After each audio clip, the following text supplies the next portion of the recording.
Now, Joel Youngblood's New York Swan Song, or Tale of Two Cities. As a Met, Youngblood went 1 for 2 against the Cubs in Chicago, also collected a couple of RBIs. But before the game was over, Blood was scratched from New York's lineup and added to Montreal's, thanks to a quick trade.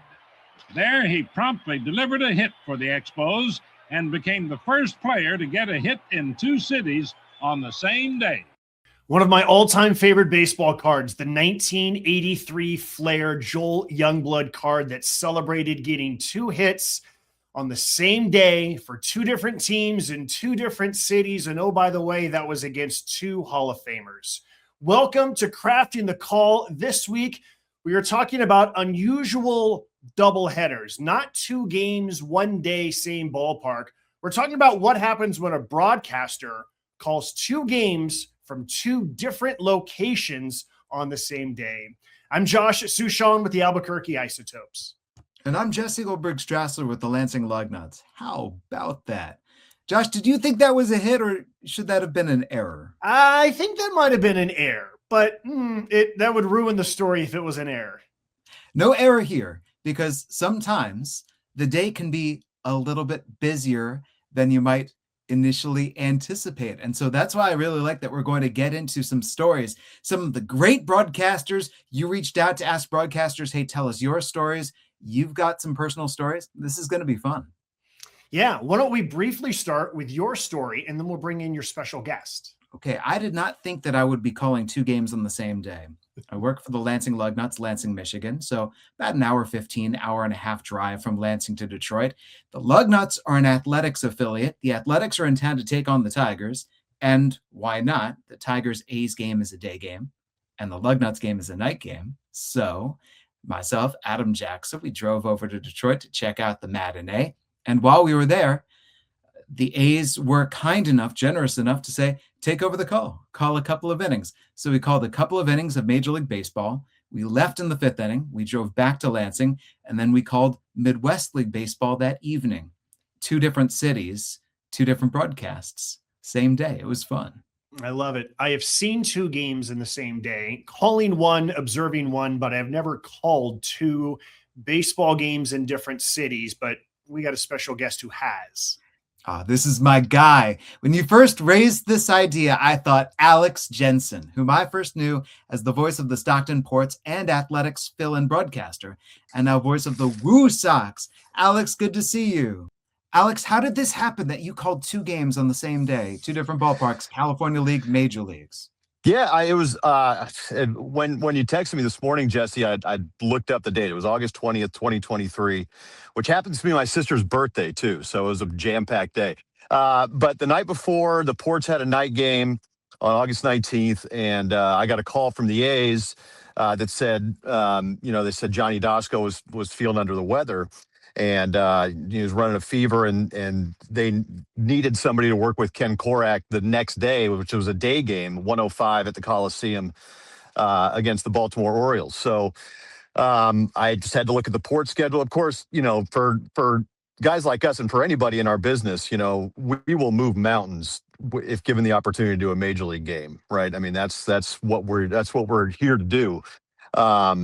Luckily, the Ports didn't play until 6:05 that night. So I figured, all right, I'm going to try and make this work. The doubleheader, the A's at 1:05 and the Ports at 6:05. The Coliseum and Banner Island Ballpark are about an hour and change apart. So, again, you don't turn down the opportunity to do a major league game. So I said, let's try and make it happen. I told the Ports, if I'm a little bit late, here's why tomorrow, and went from there. This would be my main question, Alex. When you, I've made that drive from Oakland to Stockton from the Bay Area, thinking about the anxiety that I would be feeling, just what happens if there's massive traffic? What happens if I arrive in the first inning? Jesse, I think that you could kind of feel like some of this angst as well, since you made the same drive. Yeah. Alex, how much anxieties or worries did you have that something might go wrong on your way to Stockton? Luckily, it didn't cross my mind, and that's abnormal for me, Josh, because normally I'm kind of a worrywart, like what if I get a flat tire? What if this, that, and the other happens? At the time, too, I was living in San Francisco. So I had a long commute from Stockton, to and from Stockton. All of our mutual friends, Zach Beirut, lives in Lodi. He's one of my very best friends in the whole world. So sometimes I would stay with him. But on that day in particular, I would have to go back and forth, from Stockton to San Francisco, then Oakland back to Stockton, which is a lot of driving, So luckily it didn't cross my mind on a normal day. Honestly, it probably would have, because that's just how my mind works. But I think I was just so excited with the opportunity to do both in one day. Especially the major leagues, as we talked about, and just focusing on, doing what I had to do to be ready for the entire day, because we all know, especially in single A, you're doing game notes. So those had to get out, the night before the Ports game as well. And by the time it hit about 9:30 in the morning, I was going to be unable to do those. So I think my mind at that point was just on the next thing. But you know what? Now that you brought it up, I'm really happy that I didn't have time to think about that, because that would have been in the back of my mind and a distraction for sure the entire day.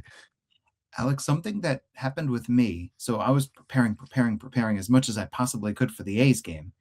And then when it came time to do the Midwest League game, I just relaxed, and it felt like one of my easiest broadcasts of the year. Did you feel a difference between the two?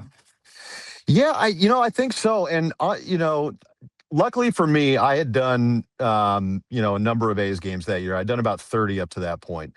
So I knew the team pretty well, but I didn't have time to prepare for the Orioles, because this was so last minute. That the call came, on Saturday night around probably 10 o'clock.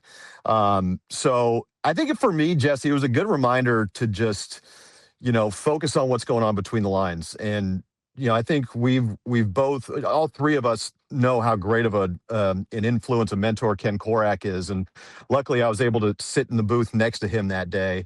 So for me, I think it was just a good reminder to focus on calling the game. And I love feeling prepared. We all love feeling prepared and having all those stories that are, so colorful to tell throughout the course of a game. But I think it was good for me just to kind of have all that prep kind of not even being an option, really, and just kind of going over what was in the game notes and what was available to me for that particular game. So, I think by the time I got to Stockton, I was happy that the broadcast with the A's had gone well, and honestly, like I said, kind of relieved that I didn't feel like I was underprepared for that game. So again, for me, I think it was just a good reminder, just, focus on what's most important, especially when you don't have the time to really, go through a crash course or have a couple weeks to prepare for a game. So, but yeah, by the time I got to Stockton, it was, I'd been doing those games every single day and had seen the team the week leading up. So it was, yeah, to your point, it was a little bit easier. How was your voice? And Josh, you and I think that we're going to get into this a little bit later on, but this is my final question for you, is that when you call a long day, that there's every chance that your voice, your vocal stamina is going to be challenged. I don't remember it given out at all. I mean, with the A, as a number 2 in a major league booth, you're doing 3-4 innings. I did 3 that day. I think I looked up the final score, actually. It was, and I remember this now, it was the Orioles won the game 12-1. So at least in terms of the A's, there wasn't a whole lot to get excited about, which made it a little bit easier on the vocal cords. But I do not remember, having a strain on my voice by the time the Ports game came around. And what was actually funny about this, guys, now that I look back at it, is the Ports were playing the San Jose Giants that day, and Joe Rizzo has a lot of experience doing both as well. He pulled the doubleheader actually a couple years ago. It might have been last year, actually, when the A's played in Sacramento and the Giants played in Stockton. So, it was.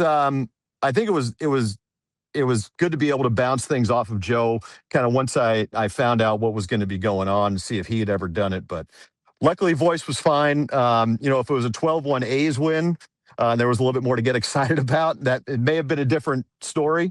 But I don't remember my voice giving out by the time we got to the ninth inning of the Ports game.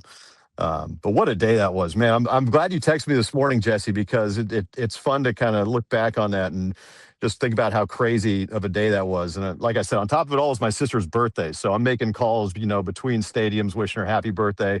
A wild day. Alex Jensen with the WooSox. All right, Josh.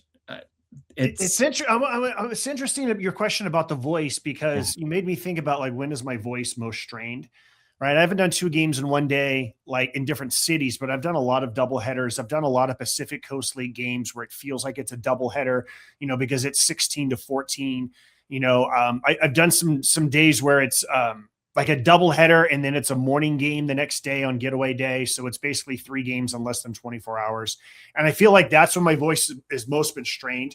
I remember in particular once we were at Salt Lake and we had a night game double header, probably finished around 11 p.m. in that neighborhood, and then turned around and had a morning game at 11 a.m. the next day. So yeah, 3 games in less than 24 hours. And that's when I really felt strained. I was glad the next day was a day off. I want to get into that PCL, because that's something that it's come to my mind before when I look at the scores of your games. What point do you really get into your highlight voice? What point do you really get excited, understanding that there's still going to be a lot more swings? Ooh, yeah, it took me a number of years before I, came to grips with that. At first it was, hey, it's a big lead in the 3rd or 4th inning, and you feel like emptying the notebook right away, and then you realize you can't necessarily do that because this game isn't over just yet. Sometimes you do empty the notebook in the 3rd or 4th innings because you just know that it's going to be close in the 7th, 8th, 9th, because that's just how the PCL is. So it really does become this balancing act, But in terms of when do you, get to that 90-mile-an-hour broadcaster voice, that would be, I think you save that for the 7th or the 8th at minimum, because I feel like you got to have something for the 9th. I had an 18-16 game that went like 10 or 11 innings, and you think about, what you're like in the 9th, and you realize, no, it's tied. We got extra innings now, and you just don't know how long these games are going to go. So, I feel like just don't get too over the top at any point, and then you're usually fine. The adrenaline kicks in. Makes me think of the Caleb Williams Bears. It doesn't matter until the 4th quarter with 2 minutes left. Right. Yeah, absolutely. Josh, in doing your research, you have found, and there are the big names who I want to get to, but you put out the open question: who has had to deal with this? What kind of response did you get? Yeah, let's go ahead and just pull up some of these from STAA talent members on various different times in which they have called 2 games in one day. Let's take a look at some of them. All right, let's start off with Carlos Mancia and Dan Doherty. Carlos said he just pulled it off for the first time recently. D2 women's basketball broadcast Saturday afternoon at 2 p.m., followed by a pro indoor soccer at 8 o'clock. And he's planning to pull off a similar doubleheader in a couple of weeks. And then how about Dan Doherty? He did 3 sports in one day. November 1st, volleyball 10 a.m., football 2 p.m., hockey at 7 p.m., all for the University of Mary in North Dakota. Teams went 2-1. And how about the girlfriend? Big help dropping off a burrito for dinner before the hockey game. So that's something in looking at these different schedules. My mind always goes to, how do you eat? When do you eat? It's the Red Barber line: never call a game on a full bladder or an empty stomach. So with Carlos, okay, we've got some time in the morning. Then we've got the 2 o'clock game. So you go a couple of hours. Now you've got a little bit of time in between to do your travel, to do your prep, and to grab that bite. But when you've got a game at 10, so you're there early, then immediately you've got football afterward. So you finish up volleyball, you go to the football stadium, and now you've got that time. But how do you get that food? Shout out to the girlfriend. Well done. What a day for Dan. Yeah, absolutely. And I want us to just consider, like, this is mentally taxing, and think about how long these days are, how early it starts and how late it ends. I hope that the next day is not as filled, to allow a chance to recharge the battery. Yeah, you know what I actually think about is the prep work that leads into it. Like for me, once I sit down and I start calling a game, you're just calling a game. That's the fun part. It's the prep in order to get spotting boards ready, especially the spotting board for a football game. For hockey, when just the quantity of players that come in and out in hockey, I don't know how hockey play-by-play announcers do it. I could never do it. I loved calling volleyball. A couple of times I got the chance. So yeah, that's my main thought is all of the spotting boards that you're printing out and getting ready, trying to memorize all those names, all those numbers of 3 different sports, that's 6 different teams. To me, like that's where it becomes taxing. Have you ever mixed up words that differ just a little bit from sport to sport, goaltender to goalkeeper, scorecard to score sheet? All of those little things here and there that you go, in this sport, it's this, in this sport, it's this. There's always a transition for me going from basketball language to baseball language to basketball language. Yeah, absolutely. There's one more that I want to share as well, because there's one that gave me just anxiety as I was reading it. It was you talk about like the drive and making sure that everything comes together and traffic. And how about this one? Kevin Danna. All right, here's his first one. February 17th, 2021. Santa Cruz Warriors, that is the G League, 12:30. Gets off the air at 3. Call from the Warriors. They need a fill-in. Miami Heat, 7 p.m. It's during COVID. Drives up to San Francisco, gets to Chase Center, 4:30. Had to get a COVID test. Arrives at the arena, 5:15, 5:30. On the air at 6:30. And then the next day at 8 a.m., he is doing a G League game from his apartment. I guess that's a remote broadcast. And then he's got a noon game in Santa Cruz. And then he's got another game as a color commentator back in his apartment later that afternoon as well. I'm sorry, Kevin, how are your vocal cords?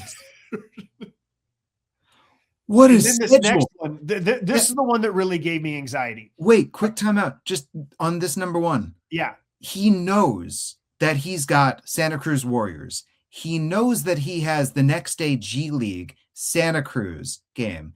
And yet he adds in 2 others, right? He goes into this going, I got 3 games in 2 days. And then suddenly he's got 4 games in 2 days. And then suddenly he's got 5 games. Wow. Yeah. It's interesting because the whole like remote broadcast thing, right? And this is during COVID. There was a lot of that's going on. There's still a lot of it now. It's really difficult to call a game from your apartment, off a computer screen, off a monitor, whatever the situation might be. At least you don't have to travel anywhere in order to do those things. I think that those remote broadcasts are so difficult, but at least when you're going from basically, it's just a matter of just seeing and reacting. But I don't know how he did it. And I tip a cap that I'm not wearing to Kevin for being able to pull all of that off. Again, you get a chance to do an NBA game. You do everything you have to do, right? Let me get this COVID test. Let me get up to San Francisco. Let me fight through traffic, and then from there it's all right. I got my job to do and I'm going to keep doing all these games that I've been asked to do. All right, let's go to number 2. All right.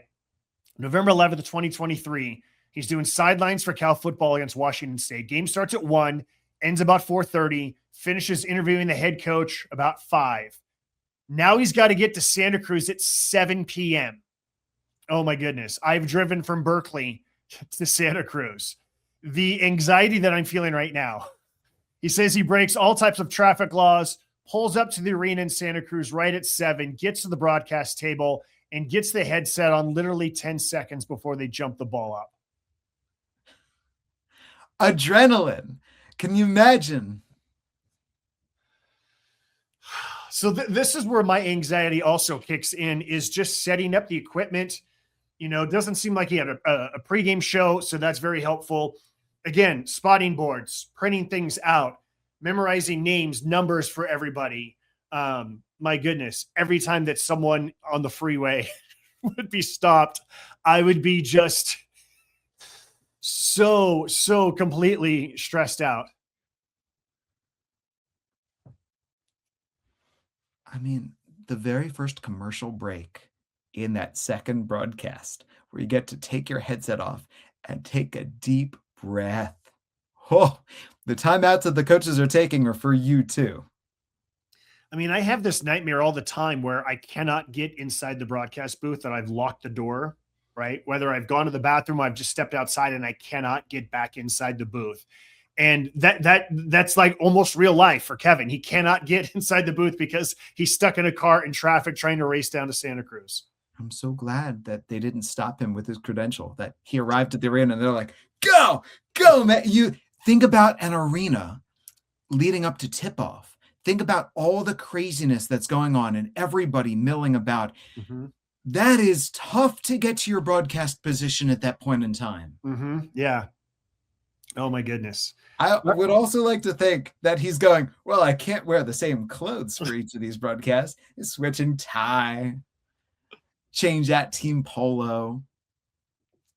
All right. You want to get into some more high-profile 2 games in one day.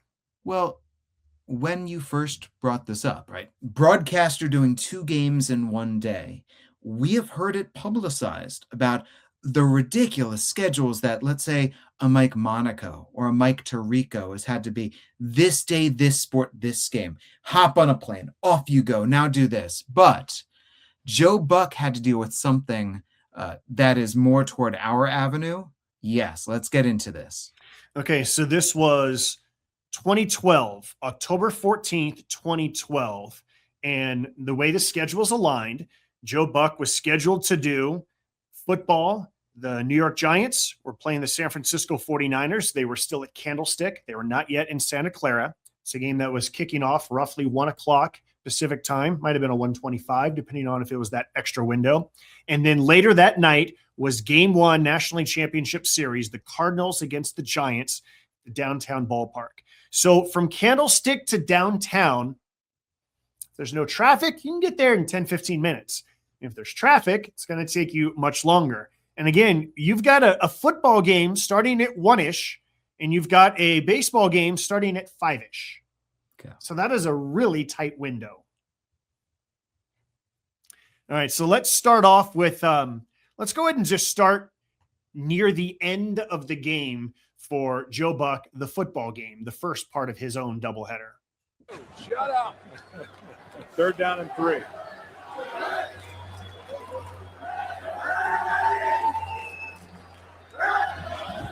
A blitz. Kaepernick trying to force it in there. Why not? Manningham, the intended target. So we got a blowout. Luke 26-3. There defending. Coming up next, the OT presented by Lowe's, and then right after that, NLCS Game 1, Lance Lynn, Madison Bumgarner, who, despite his age, has lots of playoff experience. Actually started the clincher in the World Series 2 years ago in Arlington, Texas. Hey, kill 2J, kill 2J. Hey, woo.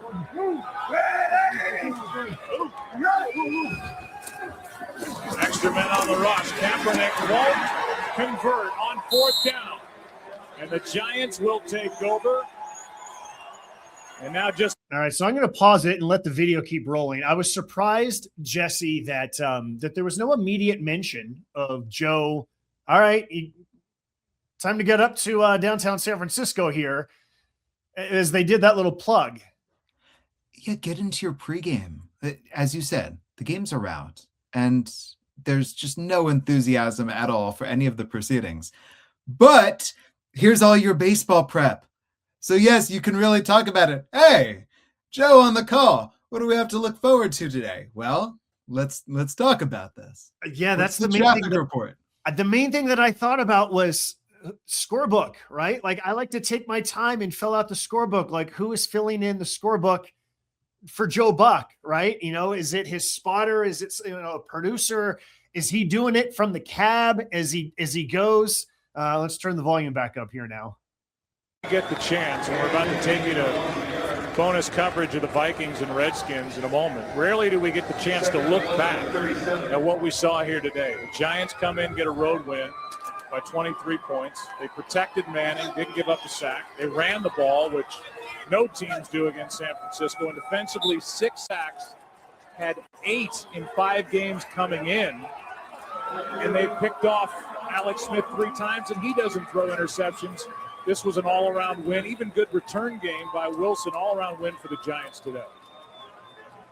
All right, Aikman, I leave you in the capable hands of Tom Brenneman going forward. Off the baseball I go right now. Minnesota and Washington. It's so Joe. It's so understated. So it's just a quick little sign off. Now, here's the thing. When you're Joe Buck and you're in Big Fox, they probably had a car waiting for him, right, to take him. It's not like it's Kevin from Santa Cruz who's driving himself. Hopefully they had a car waiting for him. It would have been really cool if they had a helicopter a la Deion Sanders, but they did not. Will Ferrell at spring training with the 10 different games. Yeah, exactly. Yeah. So he did make it to downtown San Francisco. I don't know if it was called Pac Bell Park at the time or AT&T Park or SBC Park or Oracle Park, whatever. He made it. Cardinals Giants, Game 1, National League Championship Series. And let's at least get one highlight from that day. Shot at the big league level when Furcal went down. And talk about making the most of an opportunity. Here's a fly ball into left. Beltran, 2-run shot. Postseason home run number 14. And it's 6-0 St. Louis here in the fourth. Carlos Beltran, along with being a marvelous athlete, loves this ballpark. Second highest slugging percentage in the National League, and he proved it once again. And so the Giants still do not have a start of this postseason to last 6 innings. Because this swing and this home run is the end of the night for Bumgarner.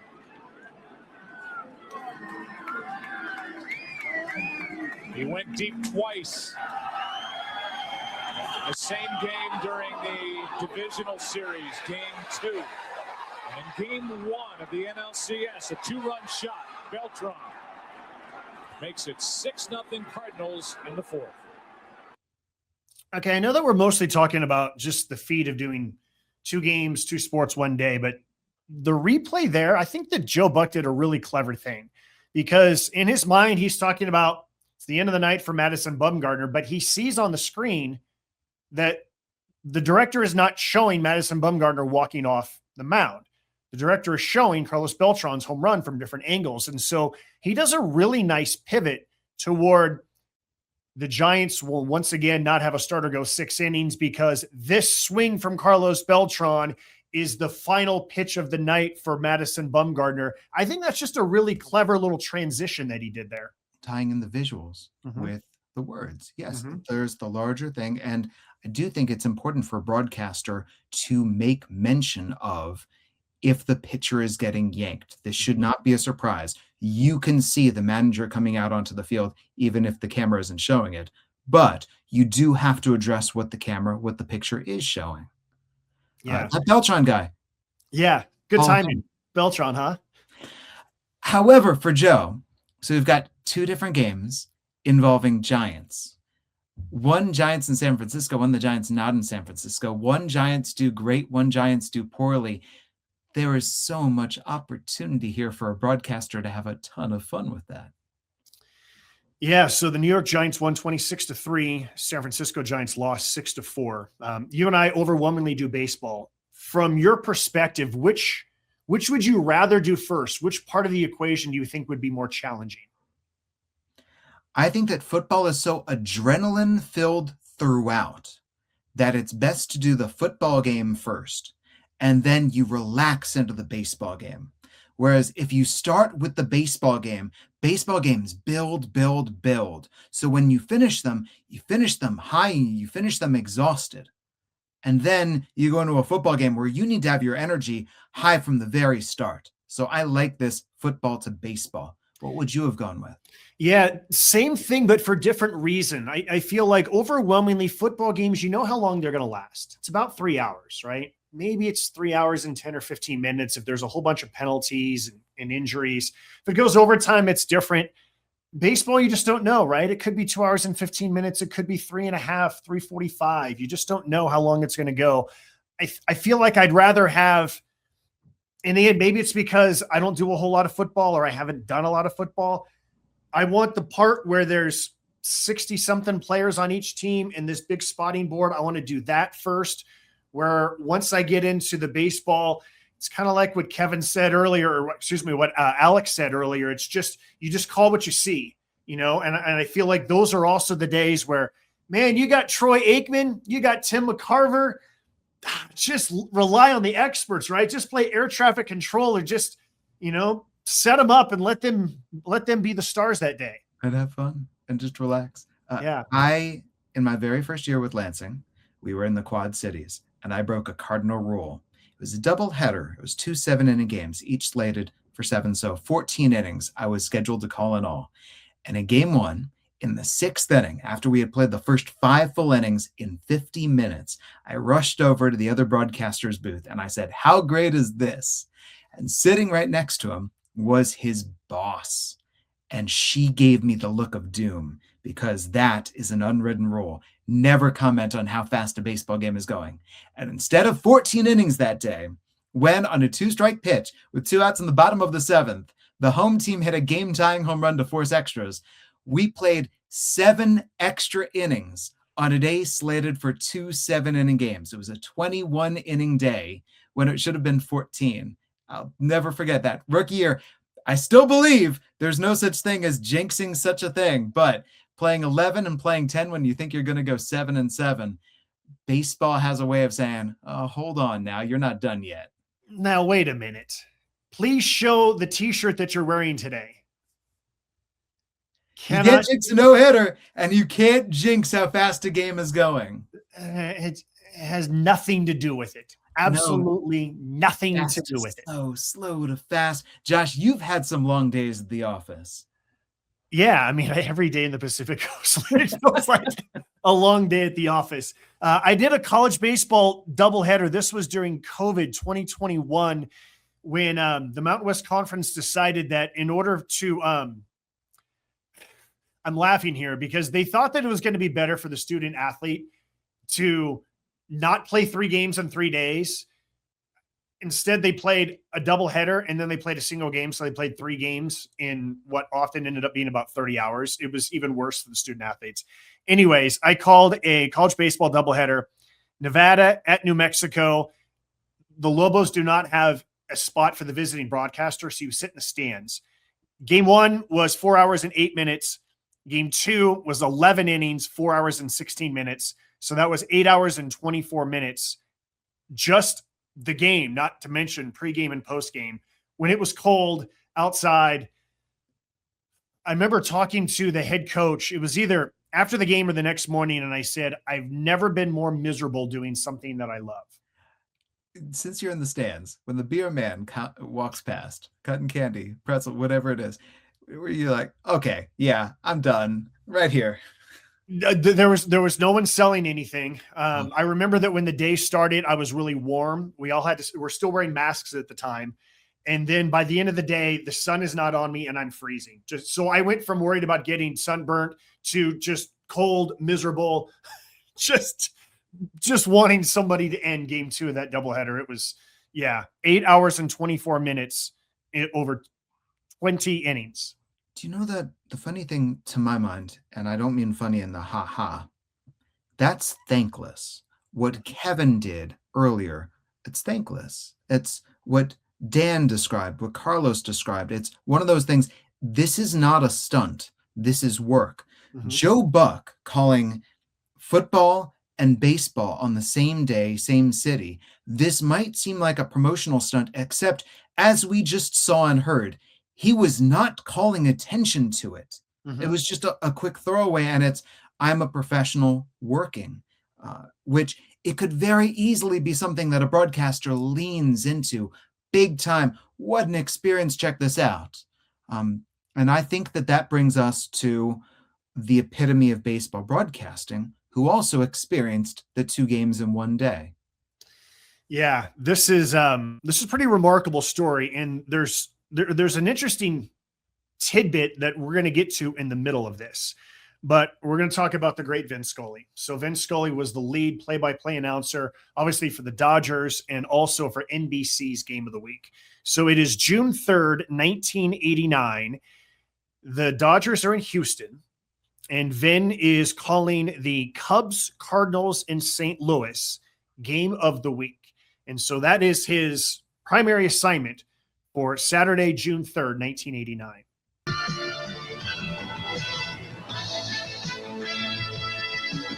And baseball's miracles.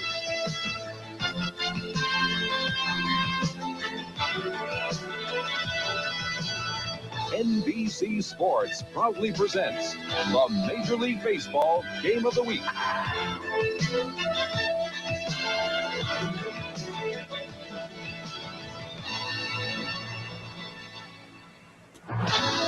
Hi, everybody. I'm Vin Scully, along with Tom Seaver. Welcome to Busch Stadium in St. Louis. In this year of the big surprise, the surprise is certainly centered here, called the Chicago Cubs. The Cubs have been like a ride in Disneyland. They won 7 straight. They lost 8 out of 9. Then they won 8 out of 11, only to lose 5 in a row. And coming into today's game, they've won 12 out of 15. The Cubs atop the heap in the National League East. The St. Louis Cardinals trail them by 5. How in the world is Chicago doing it, especially without Andre Dawson? Don Zimmer maybe is a magician. We'll find out and go to Tom. Thank you, Vinny. Don Zimmer, the manager of the Chicago Cubs. All right, so we'll pause it there. We don't need to hear that interview, but I feel like that's just such a classic Vin Scully start right there. How many rides do you think he rode on at Disneyland? So many, right? It's so brilliant. It's so sharp. It's so easy. I just really enjoy it. It's such a clear encapsulation and a welcome. So based on my research, the game started at 1:35 p.m. Central Time, and it goes extra innings. So let's get to the end of the game, and then we will describe what happened next. So the bases are loaded. Rod Booker is due to be the batter, and Tom Pagnozzi, the backup catcher, will come up and hit for Booker. So Tom Pagnozzi will be the batter. Well, you're talking about 2 managers that are really pulling some strings. And down to 1 player left for the Cardinals. 1 pitcher left for the Chicago Cubs. Here's the thing about Mitch Williams that makes it so wild, and you can look at Whitey's scorecard with all kinds of notations on it, how the defense sets up against various hitters. Mitch Williams in 26 innings has given up 25 hits and 22 walks. He pitches out of the stretch all the time. However, with 1 out and the bases loaded, he also has struck out more than innings pitched. He has struck out 30, and he goes head-to-head with Pagnozzi. Pagnozzi has struck out maybe 20% of the time, a little less than that. Pagnozzi followed by Pena. Ozzie Smith, the winning run 90 feet away. The infield is up, the outfield is shallow, and here we go. Swung on and fouled away. 0-1. You know, a high strikeout ratio, like you say, Vinny, 30 strikeouts in 26 innings pitched, but a lot of walks, a lot of base hits, and opponents are hitting 260 off of Mitch Williams. And that's a pretty good clip to hit your number 1 guy, your closer. Look how shallow they are. 0-1. See that follow through as he winds up with his back to the hitter, tumbling off the mound. It's been used before like a man falling out of a tree. 1 ball and 1 strike. Fly ball to right field down the line. Going back is Webster. Even if he catches it, the game is over. Ozzie Smith tags up and scores.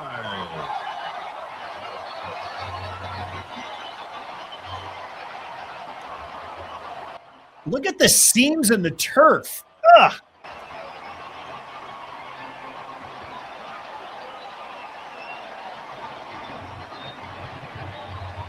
The St. Louis Cardinals win a thriller in the 10th inning to snap a 5-game losing streak.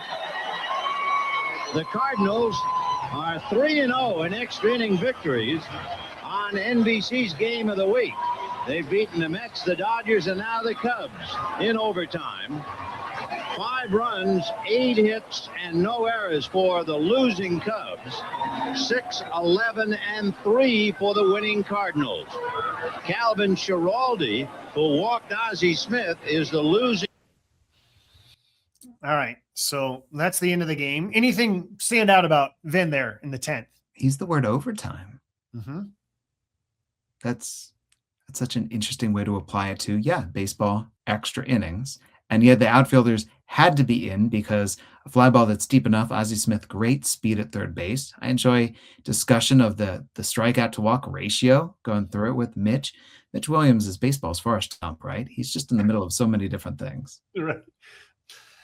Okay, so that game lasted 3 hours and 19 minutes, which means that it ended at 4:54 Central Time, if my math is correct. So now Vin's going to get back to his regular job, calling the Dodgers games. So I initially saw an article from 2016 that described how Vin, after the game, took a flight immediately to Houston to meet up with the Dodgers. And as he was in the cab going from the airport to the ballpark, he realized that the game was still going on. And so he just told the cab driver, just take me to the Astrodome. And Vin arrived in the 10th inning in order to do this doubleheader. But then I found a story from 1989 from the great Larry Stewart, longtime radio television columnist from the Los Angeles Times. And Larry provided different details that said that Vin arrived in time for first pitch, that he arrived as the national anthem was taking place, that apparently Don Drysdale had laryngitis that weekend. And so the plan was that normally it would be Ross Porter on radio, Don Drysdale on TV, Vin goes off to do the game of the week. But O'Malley chartered a plane so that Vin could do the Friday night game, miss the NBC production meeting, fly into St. Louis Saturday morning, do the game, and then fly back. Again, this game went overtime, as Vin said, 3 hours, 19 minutes. I'm more apt to believe the contemporary story by Larry Stewart in 1989 that Vin arrived during the national anthem for this next game as opposed to arriving in the 10th inning. I looked it up. It's about an hour and 45 to a 2-hour flight from St. Louis to Houston. The Dodgers-Astros game began at 7:35. So if Vin went off the air at 4:54 St. Louis time, maybe he's at the airport by 5:10, 5:15. 2-hour flight means that he gets to Houston about 7:15. That means he's got about 20 minutes to get from the Houston airport to the Astrodome, if indeed there is a charter flight that's taking him everywhere. It seems like the math kind of adds up, and it does, once again, add to my anxiety about just, oh my goodness, is Vin going to make it, and what would happen if Vin didn't make it? So what happened next? One of the longest games in baseball history. All right, so thanks to a edition of This Week in Baseball, we're going to hear some voiceover, we're going to hear some Vin, and we're going to hear the crazy events of June 3rd and 4th between the Dodgers and the Astros. No one gave it much thought when in the 6th, Rafael Ramirez stroked a single to tie the game at 4. You don't hear the announcer here. We'll play by play. But from that point on, things began to get a little spacey. Back and forth they went, testing the limits of mediocrity, discovering that time waits for no man, much less an RBI. Fastball popped in the air, foul. Davis coming to the Astro dugout. He caught it for the third out, hurtling over the fence. How do you like that? Ball 3, and Griffin broke. They got him in a rundown. Trevino telling the pitcher to cover, and faking now gives the ball to Ramirez, who's going to hold it too long, and Griffin is safely back at first. Scoring runs became something people did a long, long time ago. Swung on, fly ball to center, not very deep. Shelby for the catch. Here comes Reynolds. Here comes the throw. He is out at the plate. The Sandman settled over the dome as Saturday turned to Sunday, and Oral Hershiser turned up for 7 innings of relief. Fly ball in the shallow left. Chris Gwynn coming up. This might be close. Poole tags. Chris for the catch. Here comes Poole. Here comes the throw. Here's Socha blocking the plate. He is out again. Great call. But while the fielders celebrated their success, batting averages began to tumble. Most notable, John Shelby, whose average dropped double digits in one night. Boy, that is some tough game. John Shelby goes 0 for 10. It's just a frustrating situation to have to go up to the plate knowing that your chances are slim when it's 2 o'clock in the morning. So when 2:30 comes around and it's 2:45, the body starts to talk back to you. Hey, how come we're not in the bed? This is not supposed to happen this way. You want me to play tomorrow, you better go to sleep. And so I said, we're still playing. We got a couple more innings left. Fresh bodies soon became difficult to find. As Tommy Lasorda sums up the situation with a big yawn, Lasorda has used everybody but Tim Belcher and Fernando Valenzuela. So he's used 22 of the 24 players.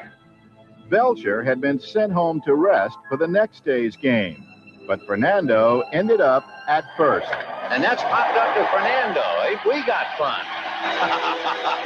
It was easy. It was easy. In the 21st, third baseman Jeff Hamilton came on to pitch.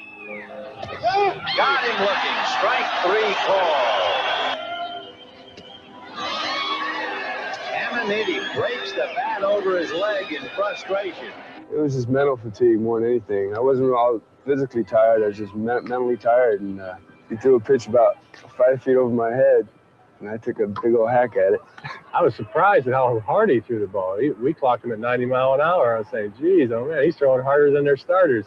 It was like he had been out on the hill before, and we finally got to him the second inning.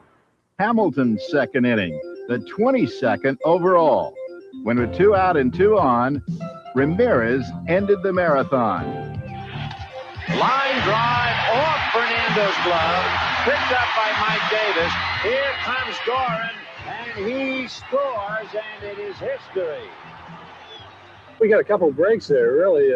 Fernando was playing first base, and he's a little shorter than Eddie Murray to start with. And Raffy hit a line drive to right field that Fernando leaped up and just touched it, which slowed the ball down going to right field, which was probably the difference in the play at the plate.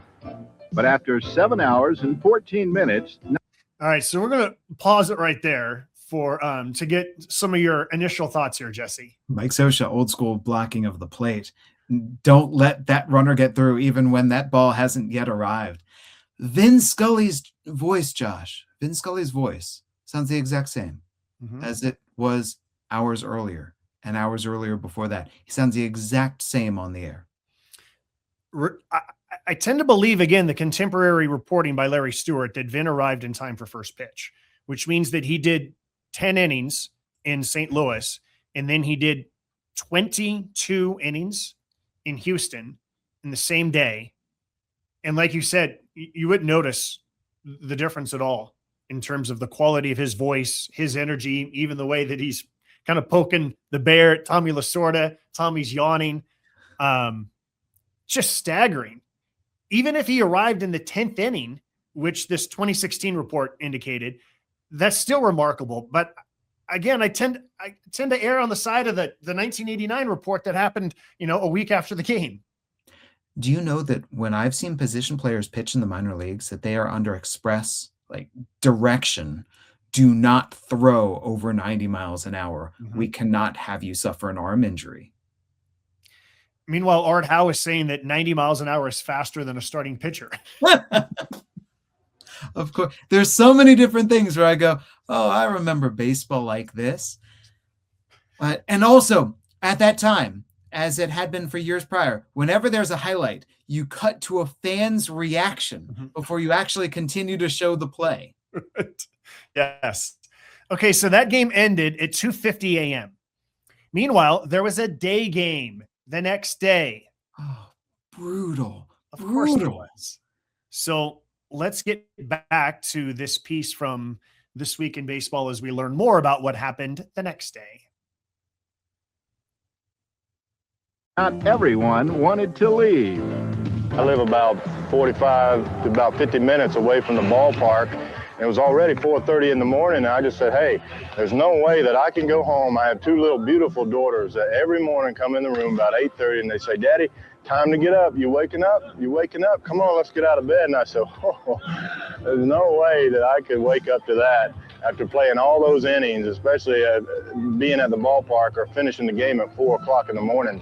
And I just decided to cash it in right there at the ballpark. I called my wife and said, hey, honey, I'm not coming home tonight. I'm staying here.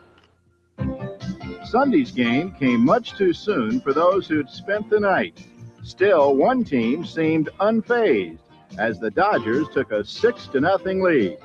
But Houston battled back, and in the ninth, High fly ball into deep left field. Back goes Gibson. Don't tell me. Craig Biggio ensured another case of extra innings, but this time only until the 13th, when Mike Scott put an end to 35 innings in 24 hours. Center field, runner tagging, and here comes Ramirez, and he is safe. Ramirez scores, and the Astros win it.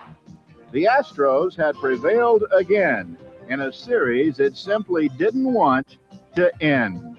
In 4 days, we played 53 innings, which is, I guess, almost about 14 innings per day. But hey, that's what baseball is about. I tell our guys, you're getting paid to do what you used to do all day for nothing as a youngster. Remember I say to them, when you were 14, 15, you went out and played baseball all day long, and your mother would call you for dinner. You would be upset. You didn't want to quit playing. Now you're getting paid to do that. What's wrong with playing all day long?